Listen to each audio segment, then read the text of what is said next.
cette séance, donc, nous poursuivons l'étude du paragraphe qu'on avait intitulé « Travaux dirigés ». On avait déjà traité 3 exercices. Là, il nous reste encore 3 à corriger ensemble. Et l'exercice 3, il part de la chose suivante. Donc, imaginez qu'il y a un bien immobilier qui est mis en vente et le propriétaire reçoit 3 offres. Une première, donc c'est un montant qui est payable immédiatement.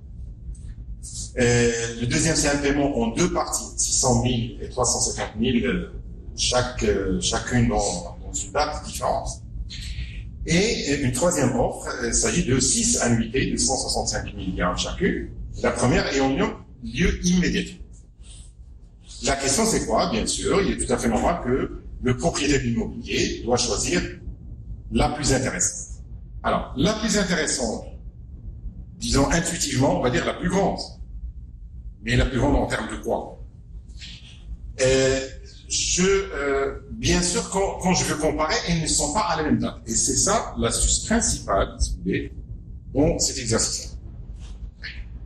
Quelle est l'idée principale? Je veux, par exemple, je prends un exemple simple. Je veux comparer 10 000 dirhams maintenant avec 10 000 dirhams avec 11 000 dirhams dans un an. Est-ce que je peux dire que 10 000 c'est plus petit que 11 000 et donc les 11 000 c'est plus intéressant, etc. Non, je peux pas. Pourquoi? Parce que je ne parle pas de la même date. La somme de 10 000 dirhams, si elle est investie avec un taux intéressant, dans un an, il va dépasser les 11 000. Ou inversement. Si un investissement, donc, avec un rendement qui est assez faible, d'accord? Et donc, ça va pas atteindre 11 000 et à ce moment-là, 11 000 est plus intéressant. Qu'est-ce que je retiens de ça? Si je veux comparer efficacement entre plusieurs offres, d'accord, je dois d'abord calculer leur valeur, bien comparer entre leurs valeurs à une même date quelconque. Pourquoi une même date quelconque? N'oubliez pas que ici, je vais utiliser intérêt composé. Donc, je vais calculer d'abord la valeur des 3 à une même date avec un taux d'évaluation, si vous voulez, ou ici de 8% par an, d'accord? Et quand je trouve ces valeurs-là, c'est à ce moment-là que je dois les comparer. Bien sûr, quand je me place à la place du propriétaire, je vais prendre la plus grande valeur. Si je suis à la place de l'acheteur, si vous voulez, bien sûr, la plus petite valeur. Si c'est des propositions qui sont faites par le propriétaire dans ce cas. D'accord? Bien, je reviens à l'exercice et donc je vais voir donc, un schéma ici qui va illustrer exactement la situation où on est. Alors, la première offre, c'est 800 000 à la date 0. La deuxième en 2 parties. Regardez les couleurs, donc je vais bien rester les couleurs. Donc ici, c'est à la date 1 et la date 0. Et la dernière, c'est des annuités, mais la première immédiatement. Je veux comparer entre les 3. On a dit que, donc, je vais calculer leur valeur. Quelle est là? Puisque c'est un intérêt composé, rappelez-vous que quand je veux faire l'équivalence, si vous voulez, entre des capitaux à intérêt composé, je peux choisir n'importe quelle date. Mais il faut que ce soit la même aussi. Si les capitaux sont équivalents à une date, cette équivalence s'étend à n'importe quelle autre date à intérêt composé dessus. Et donc ici, je vais choisir. Alors la plus simple, c'est quoi? C'est la date 0. C'est quoi la date 0? Ce que je vais appeler, c'est la date de l'autre, par exemple, ou bien la date de la première année. Voilà, donc je reviens maintenant à slide ici. Donc voilà. Donc je vais calculer la date 0. Alors, à la date 0, la valeur de A à la date 0, c'est quoi? C'est 800 000. D'accord? La valeur de B, c'est quoi? C'est l'actualisation du premier plus l'actualisation du deuxième versement. Et la valeur à la date C des annuités, c'est une actualisation aussi. Alors, j'explique là. Je reviens toujours maintenant. La valeur de A à la date 0, c'est elle-même, parce qu'elle est à la date 0. Donc, c'est la valeur ici, je la reste. La valeur de B, c'est quoi? C'est l'actualisation de 600 000 à ces dates-là. Donc, à la puissance 1 plus à la puissance moins 1. Et puis là, c'est 1 plus à la puissance moins 3. Et je fais la somme. Voilà la valeur. Alors, quand c'est une date d'annuité-là, donc je fais la valeur à la date 0. Quand je fais la valeur à la date 0, donc je sais que c'est 1 des 0. La remarque fondamentale, qu'est-ce qu'il me dit? Je regarde comment, puisque c'est 1 des 0, je regarde comment est placé le premier versement par rapport à la première période. Voilà la première période. Et c'est donc au début. Donc la formule qu'on va utiliser, c'est début de période. Voilà. Donc, voilà, ici, vous voyez très bien que pour C, c'est début de période, parce qu'il y a le 1 plus I là, qui est de plus. Donc, c'est bien de début de période. Et voilà le montant de jeu. Alors, finalement, qu'est-ce que je dois faire? Je dois comparer entre ces trois valeurs, parce qu'ils sont valorisés à la même date, 0, 0, 0. Alors, donc, je fais la comparaison. Pour l'emprunt, bien sûr, pour le vendeur, bien sûr, c'est la valeur la plus grande, et la plus grande, c'est B. Et donc, l'offre B est la plus intéressante. Ce que j'ai retenu de cet exercice-là, c'est quoi? C'est que je ne peux pas comparer entre deux offres, entre deux capitaux, si je ne calcule pas déjà, si je ne compare pas déjà entre leurs valeurs à une même date quelconque, lorsqu'on est bien sûr à intérêt composé. Voilà. Je passe maintenant à l'exercice suivant. Les choses vont changer un petit peu. Disons que, je dirais pas que c'est compliqué, mais c'est des situations un peu nouvelles par rapport à ce qu'on a vu, même des exemples du coup. Ici, j'ai quoi? Au départ, donc, ça paraît comme quelque chose de classique, hein, donc un épargnant, donc là, il va placer ses comptes mensualité, de même montant 3500, j'ai un taux d'intérêt ici, je calcule le capital, il n'y a pas de problème. Ce qui est nouveau ici, c'est quoi? C'est que le taux est éventuellement variable, justement, on va supposer après, on va voir les deux cas. S'il reste constant, 0,4% mensuel, hein, donc je n'ai pas à changer ça parce que c'est mensuel. Hein. S'il reste constant jusqu'à la fin, ça c'est classique, donc c'est déjà fait. Et on a déjà fait. Et maintenant, si je vais, alors si, là, regardez ce qui se passe ici. Répondre à la même question en supposant que juste après la 15e mensualité, imaginons que dans le contrat est variable, et alors, il a varié une seule fois, si vous voulez, hein, le taux est passé à 45, donc il a augmenté, hein, d'accord, 0,5, et il est resté constant par la suite. Donc finalement, on a deux phases. Il y a une phase où il y a 0,4%, une phase où il y a 0,45%. Et on va essayer de traiter ça. Très bien. Alors, le premier cas, c'est un cas qui est relativement simple. Hein, donc, le capital final, c'est un raisonnement classique qu'on a déjà vu, donc, vu donc ça pose pas de problème. Hein. Le capital final égale à la valeur acquise de fin de période, égale à ça. Je calcule cette valeur-là et ça me donne 193 301,14. Donc ça pose pas de problème.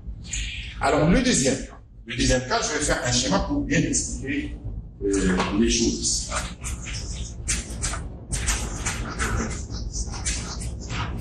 Là, on va diviser notre axe en deux parties. Pourquoi? Parce qu'on a deux taux finaux. Alors, c'est un placement, donc en général, je commence par la date 0, c'est le premier placement.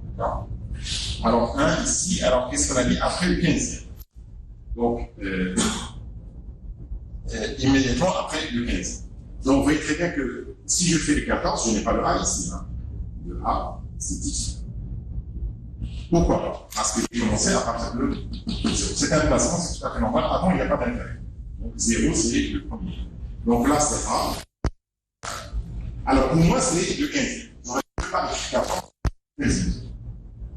J'espère que vous avez bien compris. Donc 0 et 14, il y a 15. Donc là, c'est 15 à l'unité, mais le taux égal à 0,00. Immédiatement après ça, donc le taux a changé jusqu'au dernier. Alors, jusqu'au dernier, on a combien? On a, c'est 7. Voilà. Donc là, on a 7. En fait, c'est 49. Hein, si vous rappelez.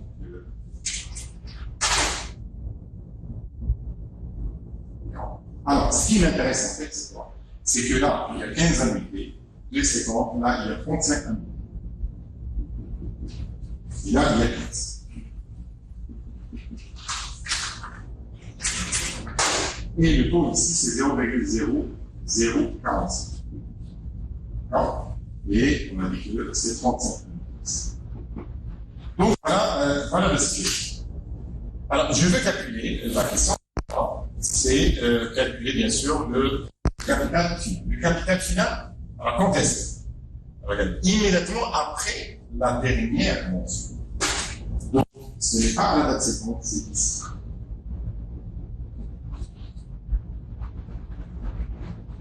je vais calculer ici à quoi égale A. Donc, la valeur de cette suite d'annuité, donc c'est toujours A, hein, le même montant, c'est toujours A. Ici, on va.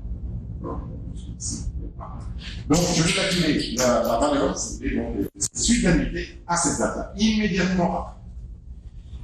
Alors, le taux n'est pas constant. Je ne peux pas dire directement, ça c'est VN, VNF ou VND, donc c'est pas VND, etc. Et donc, je vais le calculer facilement. Non, parce que le taux n'est pas constant. Et donc, je suis obligé de faire quoi? Puisque je suis à l'intérieur composé, je vais calculer les choses par rapport à cette date-là, ici, hein, par rapport à cette date-là. Et voilà, ici. Le capital que je vais constituer là, va être capitalisé encore une fois jusque-là, plus la capitalisation de cette partie. Donc, là, c'est quoi? Là, c'est ce qu'on a monté ici, c'est le capital final seulement pour 15. D'accord? Et je vais le faire, si vous voulez, à cette adresse, immédiatement. Alors, ça, c'est égal à quoi? À cette adresse. Donc, ça, c'est le capital constitué par les 15 premières années. Quand je suis à cette date-là, immédiatement là, après, d'accord? Et donc, la dernière période, c'est celle-là. Le dernier versement, il est là. Et donc, c'est fin de période. Donc, ça, c'est égal à V15F. D'accord, voilà, c'est ce que j'ai constitué ici. D'accord? Très bien. Après, le capital final, ici, le capital final, si vous voulez, le capital final pour le tout, hein, pour les séquences, c'est quoi? Donc, il va être constitué de deux choses. Constitué de ce V15F. Pourquoi? Parce que V15F, il est seulement à cette date-là. Je dois le capitaliser à cette date-là. Avec quel taux? Avec ce nouveau taux. Donc, voilà. C'est la valeur de ça, plus la valeur de quoi? Des 35 annuités qui restent. D'accord? Bon, voilà. Si vous avez bien compris ceci, je vais calculer. Je calcule d'abord avec ce taux-là, le capital constitué ici.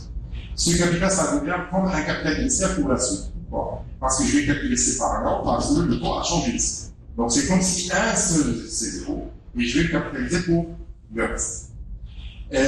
Alors, plus, bien sûr, c'est l'annuité-là. Je n'ai pas encore utilisé. Mais les annuités-là, il y a un seul taux constant, donc je vais calculer direct. Donc, regardez ce qu'on en tient ici. Donc, là, j'écris. Donc, d'abord, je vais calculer à la date 15. Enfin, à la date 15, je veux dire, pour les 15 premières annuités. Donc, c'est F, c'est ce que j'ai, c'est fin de période, c'est ce que j'ai expliqué là. Donc, c'est 3500 dirhams, fois 1 plus I, le premier I, hein, à la puissance 15 moins 1. Ça, c'est à la date immédiatement après le 15e version. Alors, à la fin, et si vous voulez, immédiatement après la dernière mensualité, qu'est-ce qu'on aura?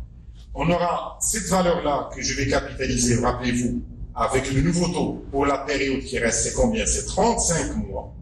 Donc, je vais capitaliser. Ça, c'est un premier bloc. Le deuxième bloc, c'est quoi? C'est les annuités qui restantes. Alors, les annuités restantes, vous voyez très bien, il reste combien? 35. Et là aussi, un raisonnement simple me donne que c'est 35 de fin de période. Pourquoi? Parce que c'est immédiatement après le dernier versement, et donc c'est fin de période. Donc voilà, et je remplace. Ça, je l'ai déjà calculé. Hein, je le remplace ici, je multiplie par 1 plus le deuxième taux fois 35, plus 3500 fois... voilà, fois cette formule-là. Et ça me donne 195 536,41. Toujours dans l'esprit d'analyse, hein. Donc je vais analyser une chose, c'est quoi? Tout à fait normal, puisque le taux a augmenté. Je n'ai pas changé le nombre d'annuités, je n'ai pas changé les dates, mais il y a le taux qui a augmenté. Donc c'est tout à fait normal que la valeur va augmenter. Alors remarquez bien que cette valeur-là, elle est supérieure à cette. Et c'est dû à cette variation, cette augmentation de la valeur du taux d'intérêt. Qu'est-ce que je retiens de cet exercice-là? C'est que lorsque j'ai un taux qui est constant, c'est un cas classique maintenant, pour nous maintenant c'est devenu classique, hein. C'est la valeur Vn ou V0, bon, disons que dans ce cas-là c'est Vn, fin de période, début de période, si c'est pas le cas, donc j'ajuste les choses à la fin. La nouveauté ici, c'est quoi? C'est que le taux a changé. Alors quand le taux a changé, je fais les choses en deux étapes. Je vais essayer au maximum le taux est constant jusqu'à la première période où le taux est constant. Je dis à ce moment-là, parce que j'ai raison, logiquement, hein, j'ai constitué un capital après ces 15 premières annuités. Ce capital-là, donc finalement, qu'est-ce qui reste? La valeur de ce capital-là, à la fin, parce qu'il n'est pas valorisé à la fin. Il est toujours juste après la 15e annuité, d'accord? Donc c'est la valeur à la fin, plus la valeur des annuités qui restent, c'était les 35 dans notre cas. Donc voilà, il faut séparer le raisonnement, et c'est ça la nouveauté dans cet exercice. Allez.